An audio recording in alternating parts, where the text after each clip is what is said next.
Vuoi assaggiare una birra dove al suo interno scopri la specialità tipica friulana? Lumi Beer, il prodotto ricavato in 20 ettari di terreno coltivato orzodistico, biodiversità, performance ambientale. Lumi Beer nelle sue 5 versioni disponibili, 4 per consumo veloce e dissetante e la versione Magnum per intenditori. Lumi Beer si abbina a qualsiasi palato. Lumi Beer è un prodotto esclusivo Azienda Agricola Pancera, il buon seme, i buoni frutti.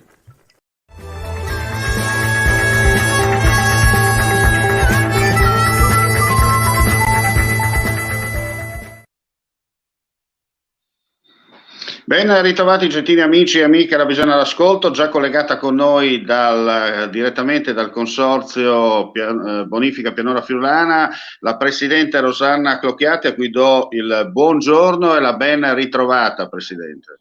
Buongiorno a tutti. Allora, chiaramente abbiamo aperto questa finestra informativa per un semplice motivo: la crisi causata dalla siccità si fa sentire non solo per quanto riguarda l'acqua potabile, ma anche per la futura e immediata distribuzione per quanto riguarda l'irrigazione dei campi. Ci sono molti imprenditori agricoli che ci seguono, i quali sono interessati a conoscere cosa sta emergendo in questi ultimi minuti per quanto riguarda l'immediato futuro. Allora le passo subito la parola, Presidente. Beh, la situazione è abbastanza critica, siamo il 20 di giugno e già siamo con la scarsità d'acqua. Siamo partiti con una campagna irrigua molto difficile, le ultime piogge risalgono a 7 di gennaio, per cui piogge consistenti, non semplici temporali, per cui ci rendiamo conto che già è un periodo anomalo non avendo avuto una primavera piovosa.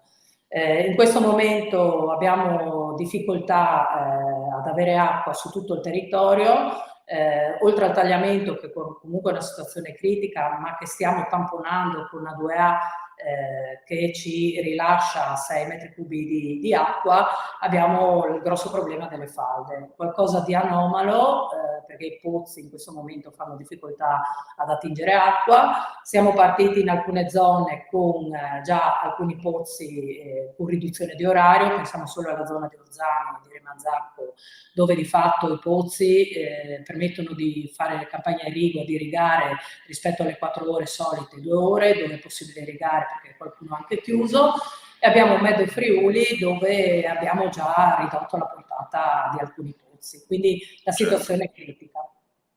Senta, una situazione, come ha detto lei, critica che non si riscontrava da anni per quanto riguarda la nostra regione. Si parla addirittura a livello nazionale di un po' in secca che non si vedeva da oltre 70 anni. Chiaramente il gioco forza arriva anche da noi perché, se non erro, l'ultima vera pioggia, intesa vera, siamo a fine dicembre, no? Se non ricordo male. Sì, parliamo dei primi di gennaio. Diciamo pure che noi questa condizione l'abbiamo più o meno vista nel 2003, con però un periodo diverso, non eravamo il 20 giugno, ma eravamo già in luglio, metà luglio circa.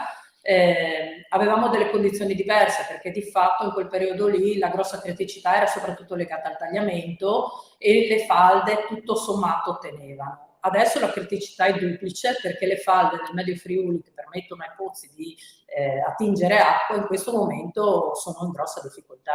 Abbiamo falde addirittura 10 metri sotto la media del periodo e questo anche con piogge che potrebbero esserci non nei prossimi giorni perché l'Osmer sta mettendo, diciamo così, qualche temporale ma non grosse perturbazioni, non permetterebbero comunque il riempimento della falda che ha tempi molto lunghi, per cui la stagione, diciamo, è già compromessa e comunque critica. In questo momento di fatto stiamo cercando di irrigare dove è possibile e di permettere di mantenere le culture in vita cercando di dare il meno disagio possibile. Senta, ci saranno controlli chiaramente da parte non solo vostra ma delle autorità responsabili dell'area per quanto riguarda anche i prelievi all'interno dei fiumi o dei canali, cioè non la classica irrigazione come vediamo attraverso diciamo, la pompa, ma la gente che magari va a recuperare l'acqua all'interno dei bacini.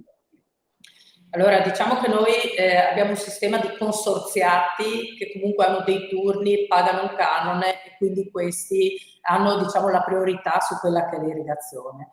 C'è anche una parte di agricoltori, soprattutto proprietari di terreni, aziende agricole, che fa la irrigazione di soccorso, che vuol dire quando c'è l'acqua, tramite il pagamento di un canone, la possibilità di irrigare.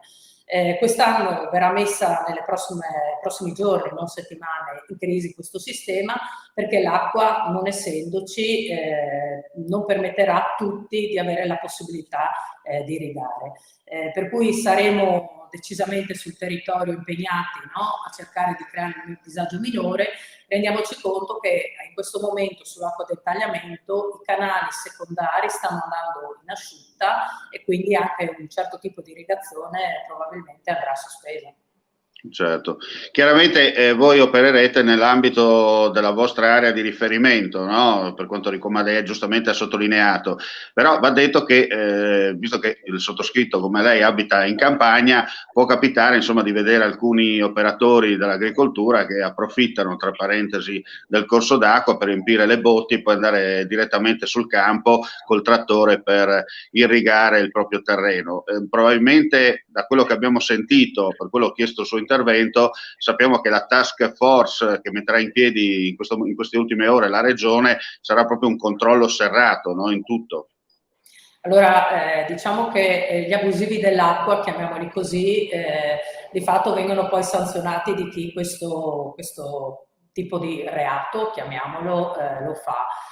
In questo momento noi abbiamo l'allerta alta perché giustamente chi paga ha diritto ad avere l'acqua e se uno la chiede, se c'è la disponibilità, viene data tramite un pagamento, perché questo è. Non conosco la situazione, ma se c'è qualcuno che col carro botte va a prendere l'acqua oppure installa le pompe dentro i canali, normalmente dovrebbe esserci anche una richiesta e quindi rilascio da parte del consorzio dell'autorizzazione.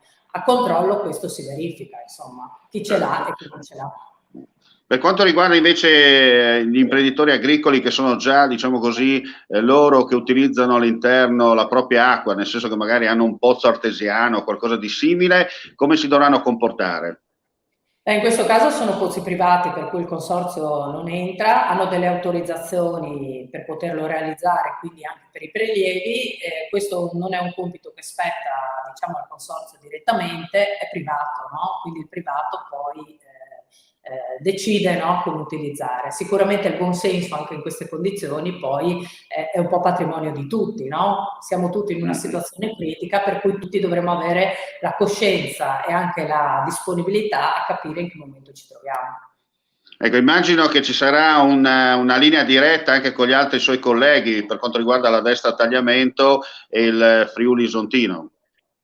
Sì, diciamo che in questo momento siamo tutti in una situazione di criticità. Il collega del Celina Meduna, anche lui, pur avendo i famosi vaccini che fino all'anno scorso di fatto hanno garantito comunque un'irrigazione costante, quest'anno proprio la scarsità di piogge ha creato difficoltà anche a questi bacini montani dove l'acqua è sicuramente minore. Loro in alcune zone hanno già attuato la riduzione d'orario, questo è necessario per garantire la sopravvivenza poi delle culture. Ricordiamoci sempre che ci sono le culture stagionali, che sono i cereali, le foraggiere, che servono anche per tutta la parte di allevamento, no? Sul territorio, quindi allevamento di latte, ma allevamento anche di suini, polli e tutto quello che c'è. Ma dall'altra parte ci sono anche le culture pluriannuali, quindi abbiamo le viti, abbiamo le barbatelle, abbiamo i frutteti e questi potrebbero anche andare in stress non solo per quest'anno ma anche per gli anni futuri. Per cui stiamo cercando tutti i consorzi, in questo caso, di razionalizzare il più possibile l'acqua, dando però la possibilità di creare il minor disagio possibile. La pianura... Presidente. Sì? No, prego, La prego. Venezia Giulia in questo momento, avendo l'Isonzo, si trova in una condizione in cui la Slovenia rilascia acqua, per cui ha meno criticità rispetto agli altri due consorzi. Volevo fare una domanda per quanto riguarda appunto anche il tagliamento in particolare, tralasciamo l'Isonzo, però dicevo per quanto riguarda i cosiddetti corsi d'acqua che finiscono in mare nell'area di vostra competenza, c'è il rischio che il mare faccia lo stesso effetto in corso ad esempio sul Po? Oppure per fortuna da noi questo problema al momento non sussiste? Parliamo della risalita del Cuneo Salino. In Certo. questo momento diciamo che la situazione è sotto controllo, però ci tengo a sottolineare che tutta sulla pianura del consorzio, quindi tutte le zone a mare, parlo della zona del Fossalone, parlo della zona della Tisanese, in questo momento stanno negli ultimi anni rilevando una risalita del cuneo salino. Questa è dovuta alla subsidenza, un termine tecnico, ma vuol dire che comunque i terreni si abbassano e quindi l'acqua del mare è più facile che risalisca, e quindi creando delle difficoltà ai terreni non banali, perché essendoci meno acqua dolce, la subsidenza permette all'acqua salata di risalire e quindi ha la difficoltà a coltivare questi terreni. Abbiamo intere aree del territorio proprio vicino al mare che in questo momento non viene coltivato. Se viene coltivato i risultati sono molto diciamo non positivi, ecco, molto difficili.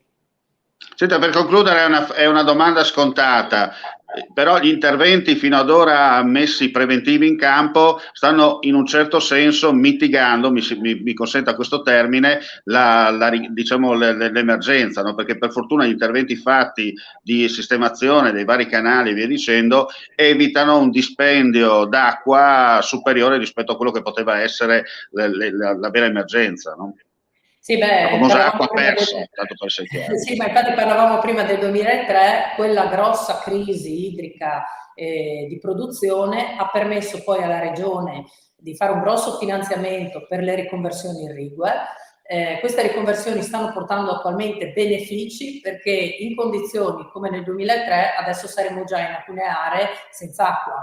Invece il risparmio di quell'acqua lì, il fatto di essere riusciti a mettere in pressione un sistema, quindi con l'utilizzo di meno acqua, sta permettendo di mantenere l'irrigazione su tutto il territorio. Per cui stiamo continuando in questo senso, dove possiamo e dove abbiamo finanziamenti stiamo riconvertendo, e questo va a beneficio poi di tutto il sistema, non soltanto di quei territori che vengono riconvertiti.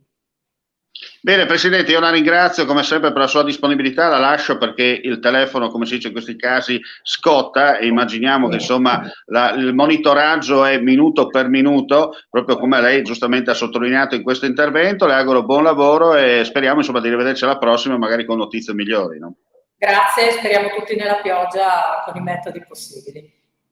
Bene, grazie alla Presidente del Consorzio di Bonifica Pianura Friulana, Rosanna Clocchiatti, collegata con noi. Grazie a voi gentili amici e amiche per la visione all'ascolto. È tutto per quanto riguarda questo speciale e, come si dice nella lontana provincia dell'Impero, mandi e alla prossima.